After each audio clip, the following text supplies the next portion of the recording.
Welcome back to What Arty Noobs with General Disturbance. This is the Bishop, the Tier 5 British SPG.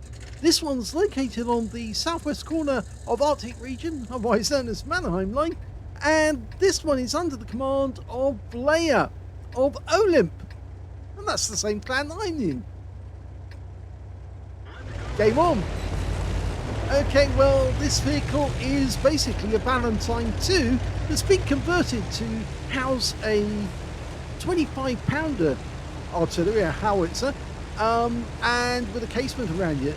But in fact, in the game, they've given it the 4.5-inch howitzer, which is a lot more powerful than the 25-pounder. As you can see here, it'll do 450 alpha, 28mm a pin, and it's got a 2.22 meters burst radius, so actually quite effective. But it is a short-range arty, and that means that you have to get fairly close to the enemy if you want to get damage. But it's got a very quick reload as well. Standard reload, if I remember correctly, is 12.37 seconds, and he's chosen a position where he can get fairly close to the enemy, but he can also receive fire from the enemy if they spot him.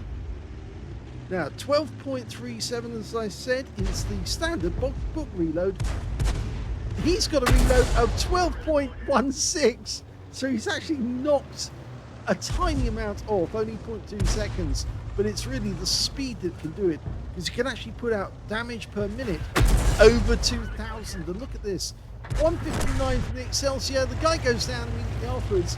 He's decided that the enemy's just too far away. He needs to get closer.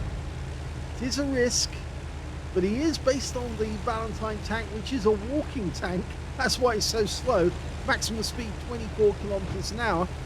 But it's also very tall, which means the enemy can possibly spot you if they see you. As you can see, it's a big superstructure around the vehicle. The driver would get out of the vehicle when it was parked up. He'd be shoveling the shells that normally carried in a trailer behind the vehicle onto the engine deck, and then the loader would take those shells and put them in the breach.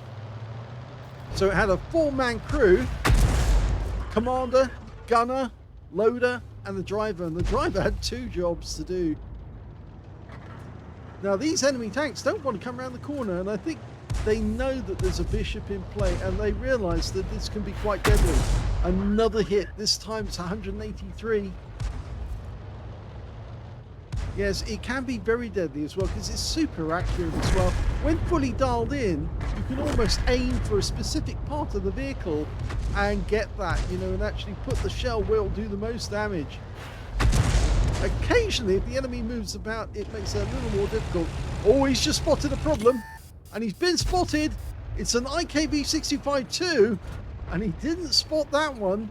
Crept up on him, but he managed to get a penetrating shot. He's having to back into this little corner before the IKV can shoot at him. And now he's safe because the IKV can't see him, but he can see that guy because he's being spotted by somebody else. In fact, he's firing blind into that corner at the moment because he can't see the IKV. His teammate isn't spotting him, but there is another enemy tank there as well. So it's not just him. It's a T-3485M. There he is. In fact, it's... Oh, he gets a strike on the top of the turret there. He's having a quick look round because the enemy appears to be creeping up from a different direction as well. We've got a 25 TP coming in from just alongside the lake. A very dangerous position to use. And look at this. Almost a maximum range in the north. We've got a VK-2801-105. And he fires around in that direction.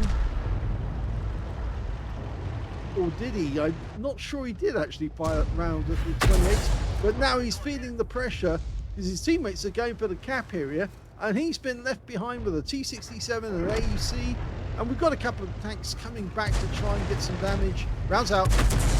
No, didn't. He missed the T-34 there, which is unusual.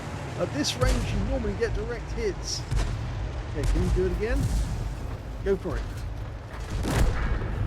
Yes! In fact, that was a kill shot. Went through the side of the vehicle, I think. That may have been a penetrating shot. But look at this enemy, this T-67 over here, and he has spotted us. Now, the enemy RT in this game is an SU-122A, and they can hit us all the way from their cap area. And now we've got an enemy T-67 getting close, but not for long. He's back in the garage now, because this howitzer will go through a T-67's armor like it's going for a hot knife through butter. It literally just cuts them apart. Okay, we've got that VK trying to come around the corner. Say the 2801-105, supposed to be a 28-ton tank. First designed with a 105mm main gun. There we've got one of those Panzerfahr F2s.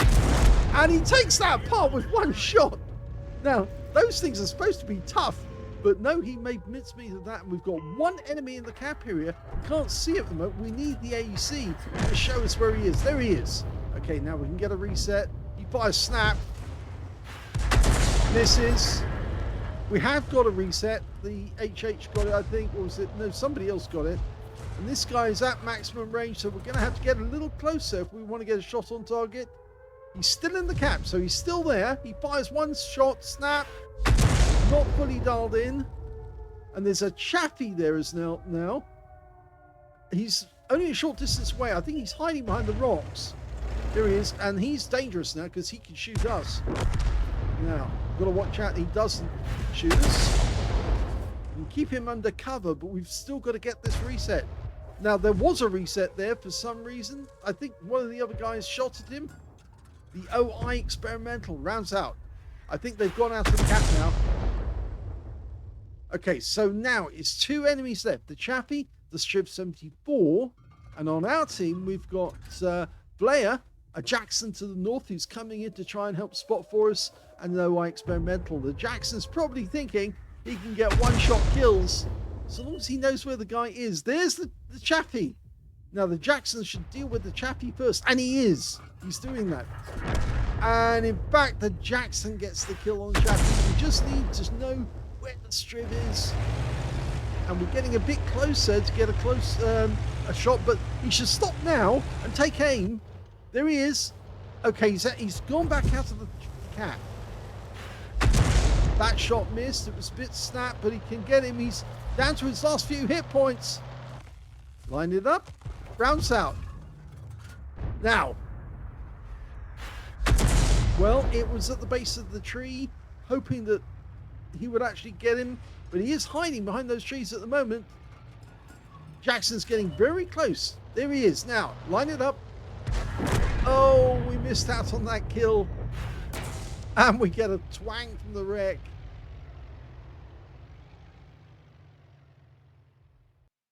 Here's the end of battle stats, and that was a first-class tanker for Vlayer in the Bishop. Yes, he got the scrolls underneath, which is the first time you've ever achieved a first-class tanker in that game. He also got a Reaper badge for taking out at least 3 enemy tanks in a row, and all the second and consecutive tanks must be destroyed with a single shell each. He also got a Bruiser medal for getting at least 5 critical hits. In fact, he got 9 in this game, and his win rate was high, 6,901, which is Super Unicum and quite a bit more. Let's have a look at team score. Well, he actually did get the highest damage on the team, but not the highest damage in the game. The Strip 74, the last enemy tank, got a high caliber for 2,197 hit points, just beating Vlayer with 2,074 in second place. And in third place, we got the VK2801-105 on the enemy team with 1,786. When it came to kills, yeah, it's the Jackson who comes out on top with 4 kills alongside the VK2801-105. And in second place, we've got Vlayer with 3 kills, the Polak tank with 3, and on the enemy team there, Chaffee had 3 tanks as well. And in third place, well, in third place, joint third place, it's the VK3001P on our team, got 2 kills. And of course, the Strip 74 got the high caliber, but he only got 2 kills that game. When it came to base XP, he's a little higher because he's in second place on this one. 949 went to the Polak tank, 793 went to Vlayer, and 770 went to the Jackson, all alive at the end. Oh no, actually the Polak wasn't alive at the end of the game. He did get taken out at one point. So yes, 2 top players were still alive at the end. He fired 23 rounds in that game, 10 direct hits on the enemy, 1 penetrating shot. Can we guess which one he actually penetrated? Well, it should be fairly obvious. The T-67? No, it wasn't. Surprisingly, that wasn't the one he penetrated. That was the one he fired directly at the guy, and all of a sudden he just burst into flames. In actual fact, it was the IKV-65-2. He did get a penetrating shot on that guy from his weak frontal armor. He also got 14 splashes, damage of 2,074, of which 743 were at more than 300 meters. So you can see in this one, he was doing a lot of close range action. And that was because those guys came in from behind the main force. So our guys may have beat the enemy down at the front, and we went to that close position to actually assist them. But then the enemy sneaked in by the back door, and then we had to turn and face them instead. And it was a lot closer to them than it was to the guys up front. 7 enemy vehicles were damaged, 3 were killed, 67 hit points of damage assistance. Now, on a premium count, he actually earned 47,784 credits from that game, so he made a nice little profit, and he also got 7,139 experience points. I think the Bishop is one of those tanks which, if you do get a liking for it, it can be very addictive, because it can be so accurate. And of course, it's got slightly different characteristics to the Fifi, which has got quite a long range. Whereas this thing's very short range, but you have to take into account the fact if you're close to the enemy, they can probably see you, and therefore you might be taking damage. And you don't want to get hit on that casement because it's very thin armor and it will let the shots through, and they will get a full penetration roll if it's an HE round. So a nice little job there by Vlayer. His first class. Let's see if he can get an ace tanker in the next few weeks over the Christmas period.